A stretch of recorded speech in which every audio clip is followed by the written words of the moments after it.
गेल्या 400 वर्षापासून वारकऱ्यांना मायेची सावली देणारा वटवृक्ष अखेर कोसळला। वृक्ष वाचवण्यासाठी राष्ट्रीय महामार्गाची दिशा देखील बदलण्यात आली होती।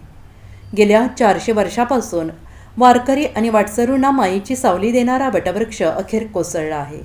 सांगलीच्या भोसे नजीक रत्नागिरी नागपूर महामार्गालगत असणारा भला मोठा वटवृक्ष अखेर कोसळला आहे।